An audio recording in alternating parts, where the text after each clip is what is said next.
2부 설교 말씀은 한 몸이라는 제목으로 오늘 나누려고 합니다. 1부 설교를 졸지 않고 들으셨으면 2부의 성경 말씀이 어떤 맥락인지 이해가 가시죠?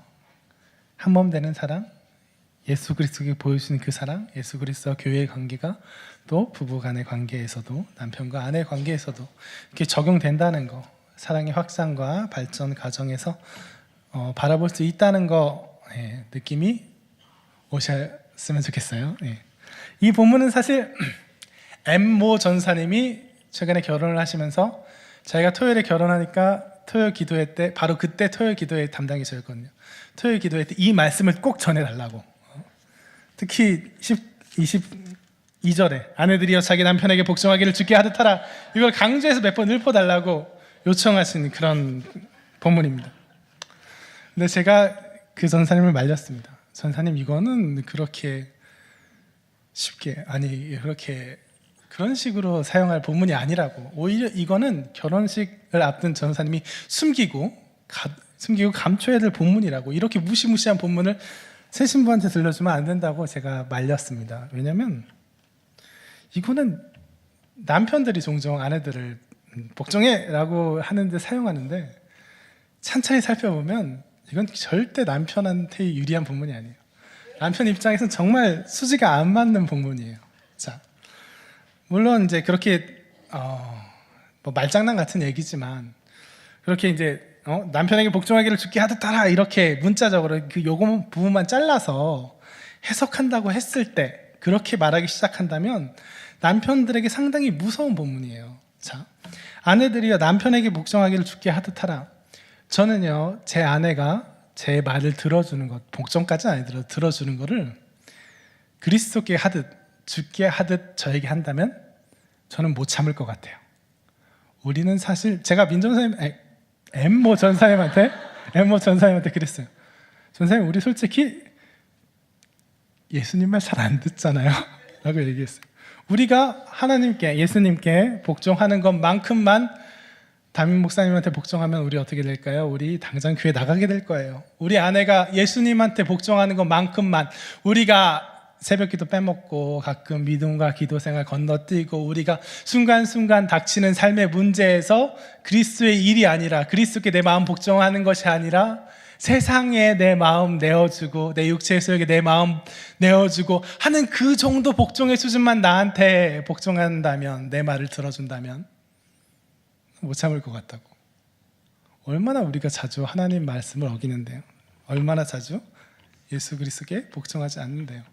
이거 그냥 말장난이에요. 그러니까 그냥 그것만 잘라서 하는 얘기예요. 근데 이렇게 심각하게 들으신 걸 보니까 평소에 자주 복종 안 하시는 것 같아요. 근데 그래요. 남편의 복종하기 주께 하듯 하라. 어쨌든 제가 말장난처럼 예수님께 하듯이 하면 안 된다라고 얘기했지만, 이건 그렇다 쳐요. 이건 그렇다 치고 그 다음이 또 문제예요. 뭐냐면, 다음은 남편들아, 아내 사랑하기를 그리스도께서 교회를 사랑하시고 그 교회를 위하여 자신을 주심같이 하라. 아내는 그리스도께 사람이 일이잖아요. 그리스도께 하듯 하는 그 신실함이 어느 정도일지는 어쨌든 사람이 하는 것처럼, 사람이 하는 그 분량이 주어진 거잖아요. 그리스도께 복종하듯이 신실하게 복종해라. 네가 그리스도인으로서 복종해라. 남편들이여, 그리스도처럼 자기를, 교회를 사랑하시고 그 교회를 위하여 자기를 준 것처럼 내가 아내를 사랑하고 아내를 위하여 죽으란 얘기잖아요. 이건 아내를 위하여 십자가에 달리란 얘기잖아요. 아내를 위하여 내 모든 것 내어주란 얘기잖아요. 아무리 봐도 수지가 안 맞아요. 제가 그래서 그 본문을 절대 안 된다고 하고 다른 본문으로 설교했는데, 여러분, 이 본문은 그렇게 간단하게 남편이 아내보다 머리다, 그리스도 같다, 그러니까 여자들을 복종하라 이렇게 써먹을 본문도 아니고, 그 남편과 아내 사이의 어떤 권력 관계나 어떤 그 관계로 써먹을 본문은 절대 아닌 것 같아요. 그럼 이 본문은 무슨 뜻이냐? 우리가 1부 때 나눴던 그 말씀 그대로 우리가 한 몸 되는 그 비결, 남자와 여자 가운데 한 몸 되는 그 비결, 예수 그리스도 가운데 한 몸 되는 그 각시제가 되는 교회, 예수 그리스도와 교회의 관계, 거기서 통용된 사랑이 똑같다는 거예요. 하나님이 우리를 하나님의 형상대로 그 사랑대로 창조하신 그 사랑으로 우리가 예수께서 교회를 사랑하시듯이, 그래서 교회가 예수 그리스도 가운데 놀라운 일치를 이루듯이 한 몸을 이루듯이, 그래서 내가 하나님 예수님께 딱 붙어서 예수님께 연합돼서 하나님께 한 몸과 한 마음으로 나아가듯이 남편들이여 아내들이여 예수 그리스도의 그 사랑으로, 하나님의 그 사랑으로 한 몸이 되십시오. 연합을 이루십시오. 일치를 이루십시오. 이러는 구절이에요. 여러분, 그래서 우리가 한 몸 된다는 거에 대해서 한번 생각해 보려고 그래요. 한 몸. 가벼운 얘기부터 하나 시작하자면, 우리가 한 몸 된다 그럴 때 종종 우리는 반쪽이 모여서 한 몸이 된다고 생각해요. 반쪽이 모여서 한 몸이 된다고. 그건 나의 반쪽이란 말도 많이 쓰고요. 근데 이건 그렇게 기독교적인 용어는 아닌 것 같아요. 우리는요, 남자는 여자는 반쪽짜리들이 아니에요. 우리 각각 또한 남자도 여자도 하나님의 형상을 닮아, 하나님의 형상대로 창조된 하나의 완전한 사람들이에요. 온전한 하나님의 형상들이에요. 꼭 내가 어떤 결여 때문에, 어떤 부족 때문에 어떤 반반이 모여서 하나를 이루는 게 아니에요. 그거는 사실 기독교 말고 제가 좀 이방 신화 얘기를 좀 많이 하는데, 제가 개인적으로 좀 거기 흥미가 있어서 많이 봐서 그래요. 많은 신화들 가운데, 이방신, 힌두 신화,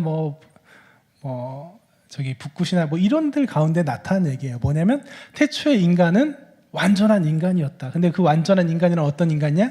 양성구유적인 인간이었다. 뭐냐면 양성이 다 있다는 거예요. 그래서 남자의 특징, 여자의 특징, 신체적인 특징들이 다 갖고 있고, 어떤 신화에 따르면 머리도 둘이고 손도 넷이고 이랬대요. 그렇게 완전한 인간이었는데 그 인간이 자기의 완전성을 가지고 신에게 대항하다가 신이 벌을 내려서 둘로 쪼개놨다. 그래서 반편이들로 만들어서 신에게 대항하지 못하게 만들었다. 그래서 결혼이란 뭐냐? 그 반쪽짜리들이 모여서 한 사람 분량을 채우는 게, 온전한 한 사람 분량을 채우는 게 바로 한 몸 된다. 이런 식의 얘기들이 진짜 이곳저곳에 많아요. 이곳저곳에 공통되는 그런 원형들이 있어요. 신화의 원형들이. 하지만 우리 성경이 말하고 있는 그 한 몸은 그게 아니라는 거예요. 우리는 무언가 부족해서, 뭔가 필요해서, 나의 부족을 채워줄 사람이 필요해서, 물론 부족도 채워주죠. 더 도와주죠. 우리가 서로 채워줘야 되는 관계죠. 하지만 그게 본질이 아니라는 거예요. 내가 무언가 부족해서 사람을 구하는 것이 아니라, 내 아내에게 내 부족을 채우려고 하는 것이 아니라, 아내가, 남편이, 내 동반자가 내가 어떤 부족을 채워줄 사람이 아니라 뭐예요? 내가 1부터 얘기한 거 다 잊어버리고 지금 처음 듣는 얘기처럼 얘기하시죠? 하나님의 형상, 그 사랑을 실천할 대상, 내가 사랑할 대상, 내가 사랑함으로써 나의 안에 완전한 하나님의 형상이 드러나도록 만들어줄 그런 동반자가 필요하기 때문에 둘이 모여서 한 몸을 이루는 거예요. 둘이 모일 때 하나님의 형상이 드러나는 거예요. 그러니까 반대예요. 내가 부족한 무엇을 채워줄 어떤 사람이 아니라 어떤 사람? 내가 사랑해줄 어떤 사람, 내가 아낌없이 아껴줄 어떤 사람, 내가 모든 걸 더해줄 어떤 사람이 바로 나의 남편이고 나의 아내고 나의 동반자인 거예요. 그러니까 세상 사람들이 찾는 배우자감하고 그리스도인이 찾는 배우자감하고는 다르겠죠. 애초부터 달라야겠죠. 그거는 믿음이 좋아야 돼서 이런 게 아니라, 내가 배우자감으로 찾는, 내가 배우자를 얻으려고 하는 그런 이유와 동인 자체가 다르다는 거예요. 내가 부족한 거를 채워야 되니까, 그 사람에게서 내가 어떤 유익을 가져야 되니까, 그 사람이 나의 어떤 필요를 채워줘야 되냐가 아니라, 내가 그 사람을 얼마나 사랑할 수 있는가, 그 사람을 채워줄 수 있는가, 이런 거에 달려있는 거예요. 그래서 그 한몸됨, 그러한 한몸됨, 내가 사랑을 실천하는 그런 하나의 공동체로서, 하나님의 형상에 나타나는 그런 하나의 공동체로서 살아가는 그 부부의 한몸됨에 대해서 3가지로 정리해봤어요. 첫 번째는 성경 말씀에 바로 나와 있는 것과 같이 29절이에요.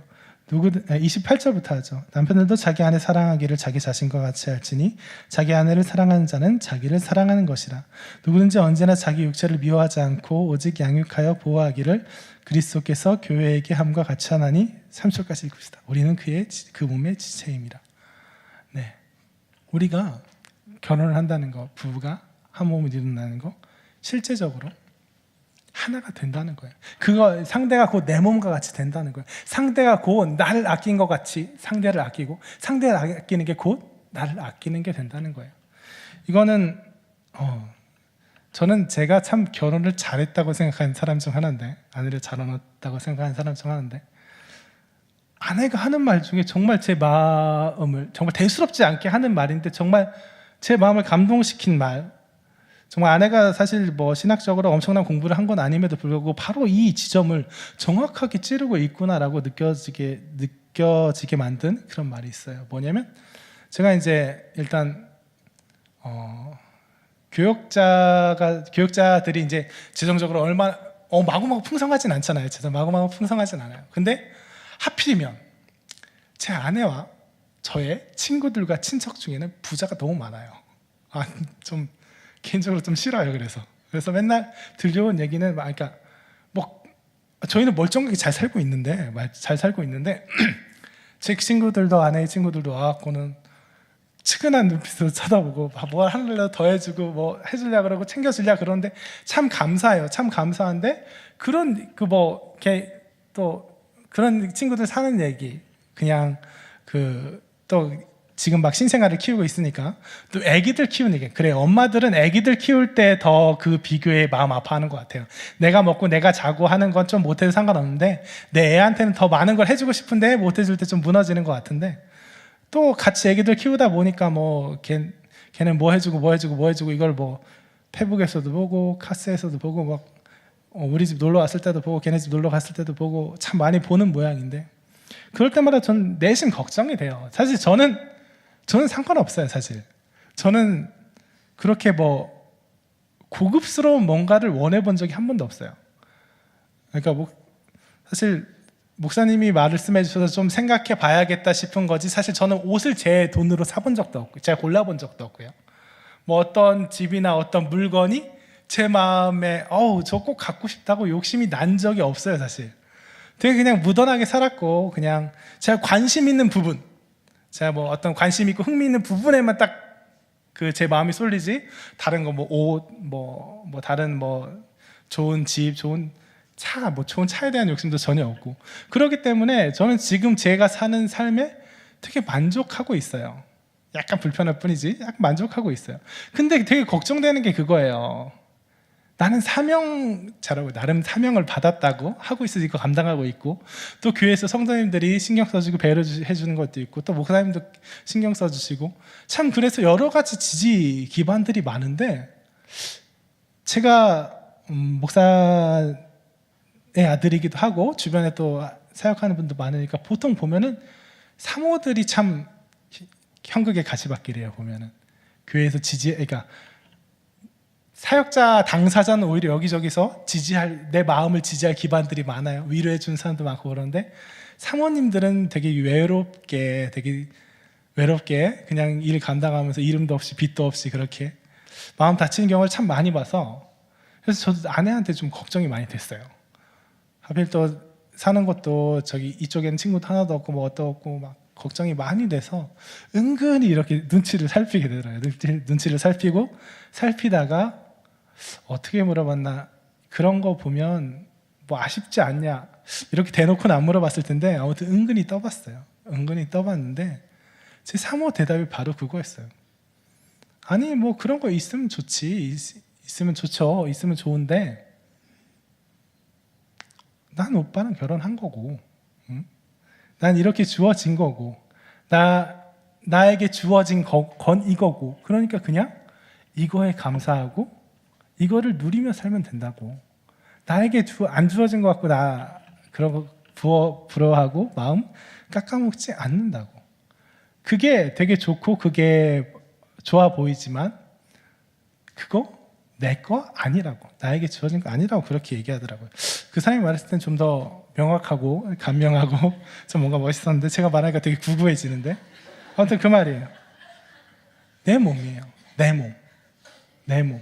다른 사람께 아무리 좋아 보여도, 다른 사람이 누리고 있는 물질적 풍요나 그 애한테 해주는 그런 놀라운 일들이나 그리고 그 남편이 제가 볼 땐 일 안 하고 맨날 그렇게 아내한테 와갖고 막 서비스하고 뭐 여행이나 맨날 가고 이상한 놈 아닌가 싶지만 저는 아무튼 그런 게 좋아 보일 수 있어요. 좋아 보일 수 있는데 어때요?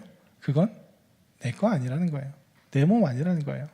우리 중에 그 누구도 내가 갖고 있는 이 몸뚱아리라고 국한적으로 생각하면 내 손이 귀하고 내 팔이 귀하고 이게 귀하지. 다른 사람이 아무리 탐나는 그래요. 베카원의 왼발하고 오른발인가요? 뭐 너무 옛날 사람인데 칼루이스의 뭐 다리 근육하고 그것들을 탐내고 그것들을 원하는 사람 없어요. 내 몸이 제일 소중한 거예요. 내 손이 제일 애정이 가는 거예요. 자식으로 얘기해 볼까요? 남의 자식 아무리 귀엽고 엄친아가 옆에 있어도 그보다 내 자식이 더 귀한 거예요. 그 자식으로 바꾸지 않아요. 그 자식으로 대신하지 않아요. 남의 자식으로 대신하지 않아요. 물론 내 자식이 그렇게 되기를 간절히 원해서 걔를 쪼고 닥달을 하겠지만은 그래도 내게 주어진 것 감사하며 사랑하며 그것이 내 마음에 더 소중해진 거예요. 그래서 여기 말하고 있잖아요. 남편들도 자기 아내 사랑하기를 자기 자신과 같이 할지니 자기 아내를 사랑하는 자는 자기를 사랑하는 것이라. 성령 안에서 정말 하나님의 사랑 안에서 한 몸 된다는 건 받아들인다는 거예요. 그 사람이 이렇고 저래서 내가 사랑하고 그래서 내가 받아들이는 게 아니라 우리는 결혼이라는 하나님 앞에 결혼 선서를 하고 하나님 앞에서 하나님이 짝지으신 그 의식 안에서 한 몸이 됨으로써 이미 내 안에 받아들여져 있는 거예요. 이미 한 몸인 거예요. 이미 내 건 거예요. 이미 난 거예요. 그래서 이것이 아름다워서 이것이 좋아서 어떤 것이 참 다른 것보다 나아서 내가 사랑하노라가 아니라 내 몸이니까 사랑스럽고 나니까 나의 지체니까 사랑스럽고 소중하고 그래서 그 사랑에 기반해서 다른 것들보다 훨씬 나아 보인다라고 내 눈에 보여지는 거예요. 모습이 방향이 반대죠. 그래서 세상 사람들은 어떻게 해요? 사랑이라는 게 어떤 감정이나 어떤 근거, 어떤 그 지체, 어떤 그 대상에 대한 판단이라고 생각해요. 그래서 사랑이 있으면 내 감정이 있을 때 만났다가 그 이유가 없어지면 감정이 사그라들거나 그것이 다른 것보다 나았던 이유가 없어지면 뭐 나이가 들어서 인물이 변변치 못해진다든가 살이 찐다든가 돈이 없어진다든가 그러면 사랑도 식었다고 이야기하고 관계도 정리하기 마련이지만 우리는 먼저 하나님 앞에서 한 몸으로 묶인 거예요. 주께서 주신 그 사랑의 하나님의 형상으로 사랑으로 묶인 거예요. 우리는 묶여서 이미 내 몸이 돼버렸기 때문에 먼저 사랑하고 그 사랑으로 이유를 삼는 거예요. 한 몸 된다는 게 가장 첫 번째 의미, 부부는 이미 하나님 앞에 사랑으로 묶인 사람들이에요. 하나님께서 주신 그 사랑의 마음을 내 마음에 품으면 그 사람이 곧 내 몸과 같이 내 지체와 같이 돼서 그 사람의 모든 이유들이 그 사람의 모든 특성들이 사랑스러운 이유로 변하게 될 겁니다. 그리고 두 번째, 한 몸 된다는 건 합력하여 선을 이룬다라는 구절하고 같이 생각해 봤으면 좋겠어요. 합력하여 선을 이룬다 뭐죠? 하나님께서는 시너지의 하나님이라는 거죠. 익숙하시면 하나님께서는 우리가 생각하는 우리에게 주어진 그 모든 것들을 다 선하게 사용하셔서 끝내 그 모든 것이 가장 좋았구나. 이게 이렇게 해서 이보다 더 좋을 수는 없구나 하고 그 선한 자리로 인도하신다는 거예요. 그래서 어떤 잘 들었잖아요. 우리에겐 고난인데 우리가 느껴진 고난이고 실패고 손해인데 이걸로 통해서 하나님께 더 나아갑니다. 하나님과 더 가까워집니다. 하나님을 더 의지하게 되었고 하나님 더 사랑하게 되었습니다. 그러면 고난이 실패가 아니라 손해가 아니고 뭐고 오히려 축복이다라고 이야기했잖아요. 자, 우리는 하나님께서 짝지으신 우리의 동반자들은 우리의 짝들은 합력하여 선을 이루게 만드신 이 모든 사실 우리 삶의 모든 영역에서 합력하여 선을 이루게 만드시는데 더더군다나 결혼이란 제도 안에선 부부란 그 공동체 안에선 더더욱이나 한 몸 되어 합력하여 선을 이루게 하실 하나님의 선물이에요. 욥기에 욥의 처가 그렇게 욥을 긁어대지 않았다면 욥의 그 고백이 나왔을까요? 호세아의 아내가 그렇게 속을 지디를 썩이고 도망가지 않았다면 호세아가 성경을 기록할 수 있었을까요? 하나님께서는 우리에게 언제나 가장 좋은 것으로 갚아주신다고 말하고 있어요. 언제나 우리를 가장 좋은 길로 인도하신다고 말하고 있어요. 여러분, 세상 사람들은 그것을 모르기 때문에 내 아내가, 내 남편이 나를 더 이상 기쁘게 못해준다, 나에게 더 이상 유익이 없다, 더 이상 나를 만족시켜주지 못한다, 그렇다면 더 이상 생각할 것도 없는 거예요. 뒤 돌아볼 것도 없는 거예요. 떠나는 거예요. 하지만 우리는 어떤 걸 믿죠? 하나님께서 우리를 선으로 인도해 주신다는 걸 믿어요. 그렇기 때문에 이 사람이 지금 당장 나에게 유익이 정말 되지 않는 것 같지만, 정말 어려움이 되는 것 같지만, 글쎄요, 사랑으로 나갈 때 그 모든 것 합력하여 선을 이루게 하실 줄, 글쎄요, 전 믿습니다. 근데 이거 물론 어려운 문제예요. 정말 어려운 문제예요. 이렇게 말하는데 제가 1998년에, 지금 기억을 하는 게 제 고2 때라서 1998년에 성경 공부를 하다가 별 큰 문제도 아닌데 갖고 되게 말이 길어지고 되게 생각을 많이 할 거리가 있었던 게 생겼어요. 그러니까 뭐냐면, 과연 교회에서 이혼을 어떻게 생각할 것이냐, 어떻게 다룰 것이냐. 어떤 문제냐면, 어떤 사례가 무슨 규칙책이었는데요, 정말 나를 괴롭게 하는 사람, 정말 나를 힘들게 하는 사람이 있습니다. 정말 나를 힘들게 하는 사람이 있어요. 그래서 그 사람은 도저히 못 살겠어요. 그러면 어떻게 해야 되나요? 어떻게 해야 되나요? 이혼을 해야 되나요? 말아야 되나요? 제가 지금 여기서 이혼을 해야 됩니다, 안 해야 됩니다, 그 말을 하기에는 일단 저 자신이 너무나 부끄럽고, 저 자신이 무슨 권위가 있는 사람도 아니지만 이렇게 생각해 볼 수 있을 것 같아요. 물론 저는 일단 아까도 말했듯이 하나님께서 합력하여 선을 이루실 걸 믿습니다. 우리가 감당할 수 있다면, 우리가 감당할 힘이 있다면. 성경에 분명히 기록되었어요. 모세가 이혼할 방도를 주었으나 그것은 무엇 때문이죠? 우리 약함 때문이고, 하나님의 뜻은 그것이 아니고 모든 걸 합력하여 선을 이루는 그곳에 있다고 말씀하셨어요. 하지만 동시에 아까도 말했듯이 하나님께서 우리의 약함을 무시하는 분 아니에요. 우리의 어려움을 무시하는 분 아니에요. 우리가 거기에 대해서, 그때 그 성경 공부 질문에 대해서는 이렇게 대답했습니다.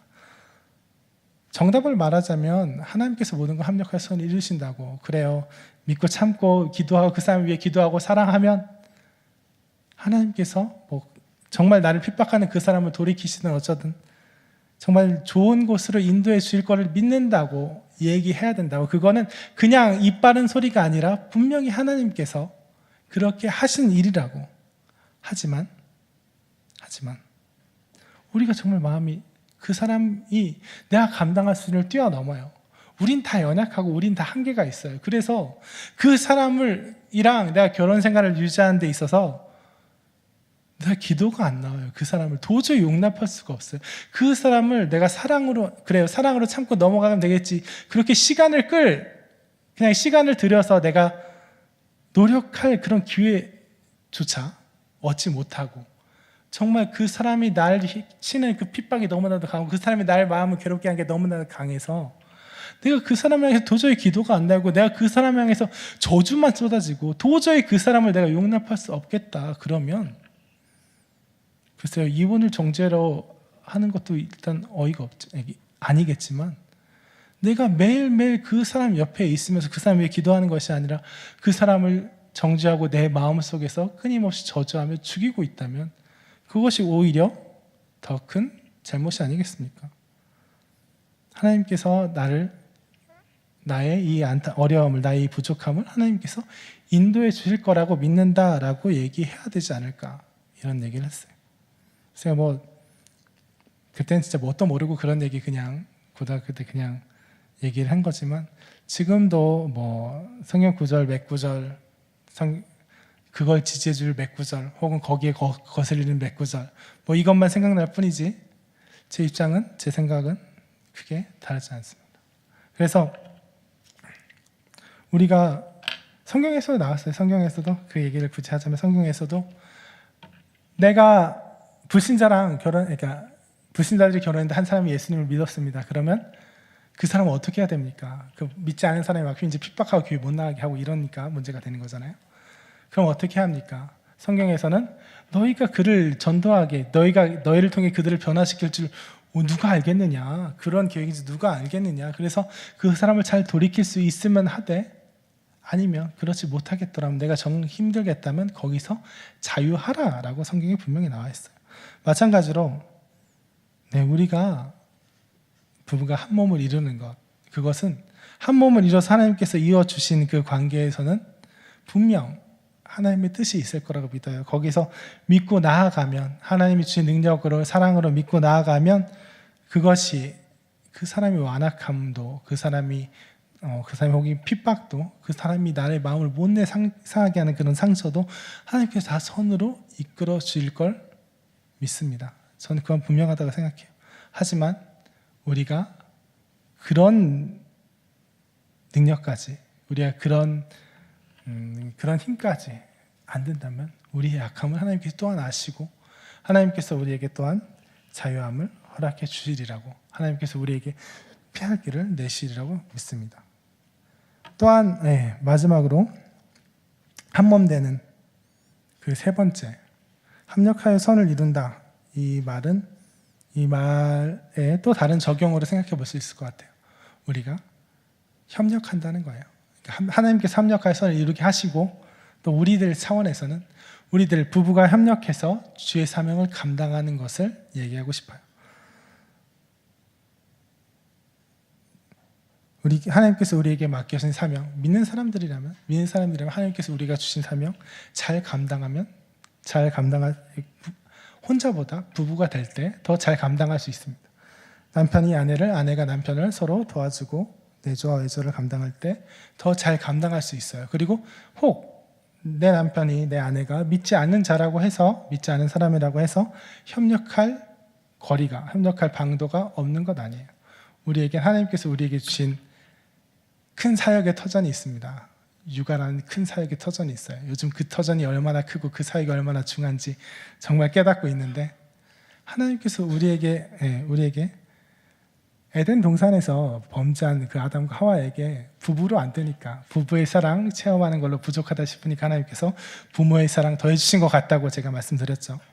부모로서 아이들을 기르며 아이들에게 사랑을 쏟아붓는 것, 부부가 함께 협력하고 부부가 함께 한 몸이 되는 그런 역할을, 그런 기회를 얻을 수 있는 좋은 기회 같아요. 그러니까 한 몸이 되는 마지막 세 번째, 부부가 협력해서 하나님 안에서 하나님이 기뻐하시는 일 협력해서 같이 해나갈 때 동반자요 삶의 전우라 그러더라고요. 전우. 육아를 감당하는 모든 맘들이 이제 남편이 그냥 내 애인이 아니고 전우라고 표현하던데, 우리가 사명 감당하는 데 있어서 비슷한 얘기 같아요. 우리가 사명 감당하는 데 있어서 전우로서, 동반자로서, 하나님이 주시는 귀한 동역자로서 우리가 서로를 귀하게 여길 줄로 믿습니다. 그래서 한 몸 되는 세 가지에 대해서 이야기했고요. 다만 그리고 여기서 한 가지 덧붙이고 싶은 건 뭐냐면, 이 분위기가 너무 점점 무거워지는데, 부부가 한 몸이 됩니다. 그런데 이런 얘기를 할 때마다 제가 설교자들이 꺼려지는 얘기는 뭐냐면, 일단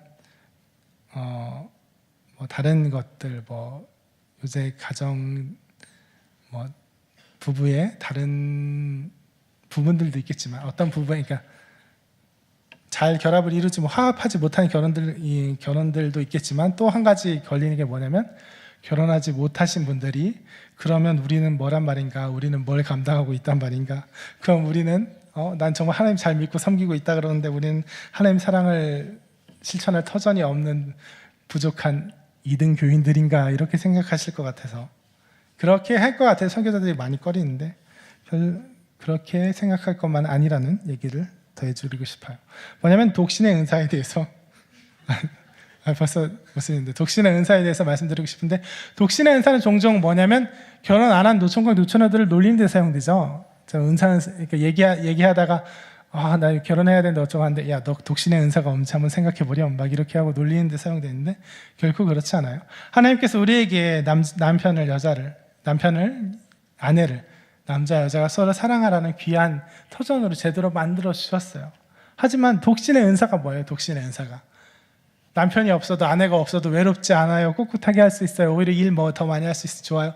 이런 게 독신의 은사가 아니라 외로워도 슬퍼도 나는 안으로 하는 그 캔디가 은사가 아니라 뭐냐면 독신의 은사는 그 부부라는 하나님께서 마련해 주신 그 선물, 어떻게 보면 자기 사랑을 실천할 수 있는 좋은 기회, 좋은 제도 없이도 다른 관계에서도 내가 충분히 하나님의 사랑을, 하나님의 형상을, 그 사랑을 실천할 수 있는, 어떻게 보면 더 높은 인격의 소유자, 더 강한 능력의 소유자에게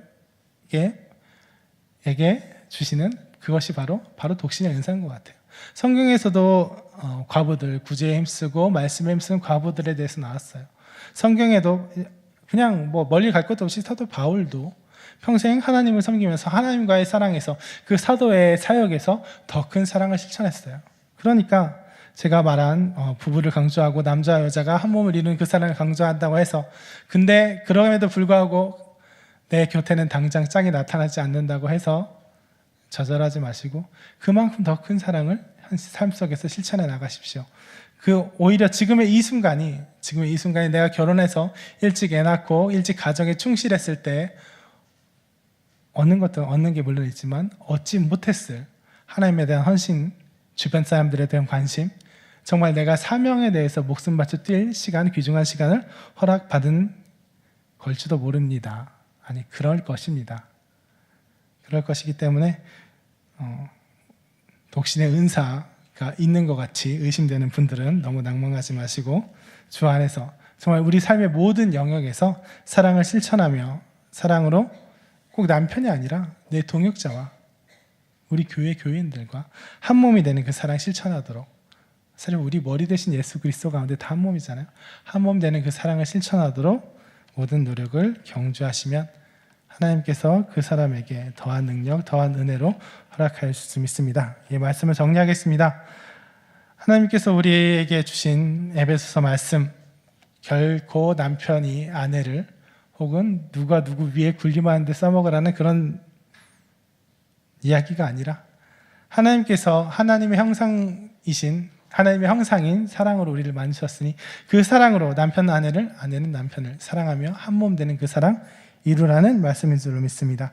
그래서 한 몸 되는 것, 내 것이니 이미 하나님 짝지어진, 이미 내 것으로 주어진 거니까 어떤 이유보다 먼저 나를 사랑하는 그 마음으로 서로를 사랑하시고, 하나님 가운데 합력할 선을 이루는 하나님의 은혜 가운데 내게 지금 내 마음에 맞지 않은 저 사람의 부분도, 나를 괴롭게 하는 저 사람의 부분도 하나님이 오히려 나를 연단하시고 오히려 나를 나의 능력을 더하게 하시는, 오히려 내가 더 하나님과 가까이 하는 그런 기회로 삼을 줄로 믿으시고 믿음으로 신뢰로 나아가시고, 마지막으로 우리가 삶에서 닥치는 그 모든 어려움과 그 모든 갓난 가운데, 사역과 사명 가운데 정말 믿음직한 동역자로서 내 가장 든든한 누군으로서 사랑으로 한 몸 되시는 그런 은혜 있기를 바라겠습니다.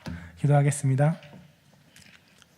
하나님 아버지 감사합니다. 오늘 부족한 종이 이렇게 말씀을 전했는데, 하나님 혹 마음에 거슬리거나 혹 잘못 전한 거 있다면 하나님 모두 지워주시옵고, 하나님께서 그 마음, 하나님께서 말씀하신 그대로 그 사랑의 메시지만 아버지와 마음에 남을 수 있도록 도와주옵소서.